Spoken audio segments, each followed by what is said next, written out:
सोचो, एक दुनिया जहां जानवर इतने बड़े और ताकतवर थे कि आज के किसी जानवर से तुलना नहीं हो सकती। ये थे डायनासोर, भयानक छिपकली जो 18 करोड़ साल से ज्यादा समय तक हमारी धरती पर राज करते थे। इंसानों के आने से बहुत पहले ये धरती पर घूमते थे। ट्रियासिक काल में लगभग 23 करोड़ साल पहले इनका राज शुरू हुआ और जुरासिक और क्रिटेशियस काल तक चला। डायनासोर की दुनिया हमारी दुनिया से बहुत अलग थी। सारे महाद्वीप मिलकर एक बहुत बड़ा जमीन का टुकड़ा थे जिसे पैंगेया कहते हैं। मौसम बहुत गर्म था और हर जगह हरे भरे जंगल थे। इन हालात में डायनासोर फलते फूलते रहे और तरह तरह के आकार और रूप में विकसित हुए। ये शानदार जीव अब धरती पर नहीं घूमते, लेकिन उनकी कहानी फॉसिल्स में सुरक्षित है।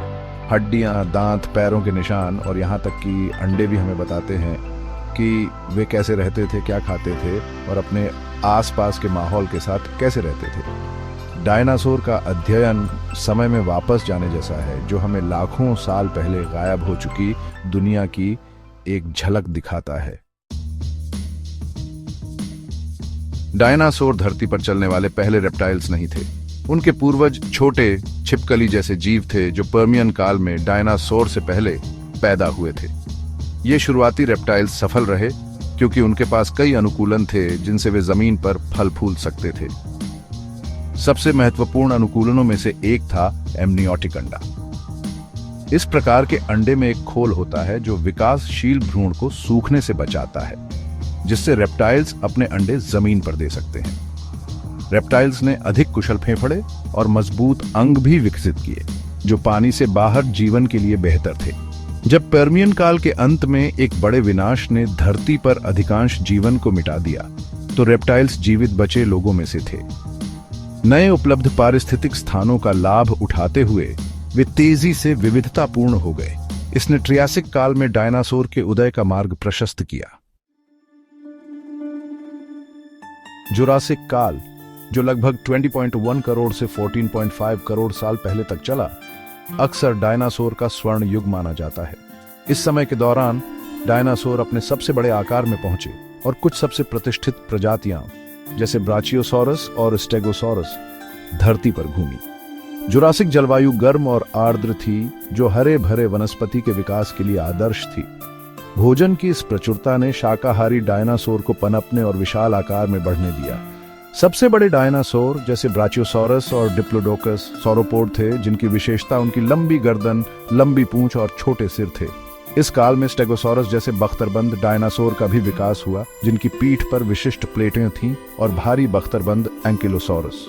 इन पौधे खाने वालों ने उनका शिकार करने वाले तेजी से बड़े और शक्तिशाली शिकारियों से खुद को बचाने के लिए प्रभावशाली बचाव विकसित किए।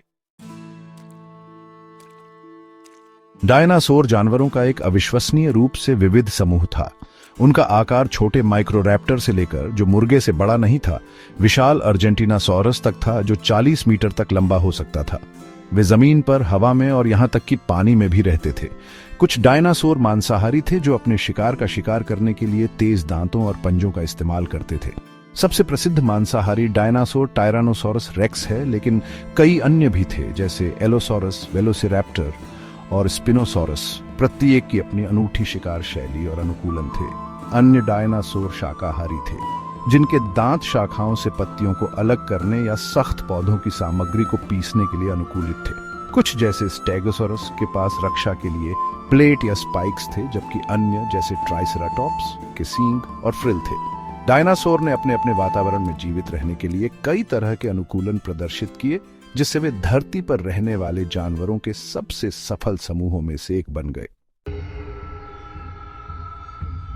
डायनासोर का राज लगभग 6.6 करोड़ साल पहले क्रेटेशियस काल के अंत में अचानक समाप्त हो गया। लगभग 6 मील चौड़ा एक विशाल क्षुद्र ग्रह मेक्सिको में युकाटन प्रायद्वीप के पास पृथ्वी से टकराया। इस टक्कर ने विनाशकारी घटनाओं को गति दी, जिससे पृथ्वी पर लगभग 75% पौधों और जानवरों की प्रजातियां नष्ट हो गईं। इस टक्कर ने भारी आग लगा दी और वातावरण में फेंकी गई धूल और मलबे ने सूर्य को अवरुद्ध कर दिया, जिससे वैश्विक प्रभाव सर्दी हो गई, अंधेरा और ठंड महीनों तक चली, जिससे पौधे मर गए और खाद्य श्रृंखला बाधित हो गई। इस टक्कर से भारी भूकंप, सुनामी और ज्वालामुखी विस्फोट भी हुए, जिससे ग्रह और तबाह हो गया। जबकि क्षुद्र ग्रह का प्रभाव डायनासोर के विलुप्त होने का मुख्य कारण था, अन्य कारकों जैसे कि धीरे धीरे जलवायु परिवर्तन और ज्वालामुखी गतिविधि ने भी भूमिका निभाई हो सकती है। डायनासोर का विलुप्त होना एक युग के अंत का प्रतीक है और स्तनधारियों, जिनमें हमारे अपने पूर्वज भी शामिल हैं, के उदय का मार्ग प्रशस्त करता है। जबकि विशाल डायनासोर विलुप्त हो गए हैं, उनकी विरासत एक आश्चर्यजनक रूप में जीवित है। पक्षी। वैज्ञानिक अब मानते हैं कि पक्षी थेरोपोड डायनासोर के प्रत्यक्ष वंशज हैं, एक समूह जिसमें टायरानोसोरस रेक्स और वेलोसिरैप्टर शामिल हैं। जीवाश्म साक्ष्य जैसे आर्कियोप्टेरिक्स जैसे पंख वाले डायनासोर और पक्षियों के बीच विकासवादी संबंध को स्पष्ट रूप से दर्शाते हैं। पक्षियों को अपने डायनासोर पूर्वजों से कई विशेषताएं विरासत में मिली, जिनमें पंख, खोखली हड्डियां और उनके व्यवहार के कुछ पहलू जैसे घोंसला बनाना और अंडे सेना शामिल हैं। आज पक्षी भूमि कशेरुकियों का सबसे विविध समूह है, जिनकी 10,000 से अधिक प्रजातियां पृथ्वी पर हर आवास में पाई जाती हैं। वे डायनासोर की अविश्वसनीय अनुकूलन क्षमता और सबसे चुनौतीपूर्ण वातावरण में भी विकसित होने और पनपने की उनकी क्षमता के प्रमाण हैं। डायनासोर की कहानी भूगर्भीय समय की विशालता और पृथ्वी पर मौजूद जीवन की अविश्वसनीय विविधता की याद दिलाती है।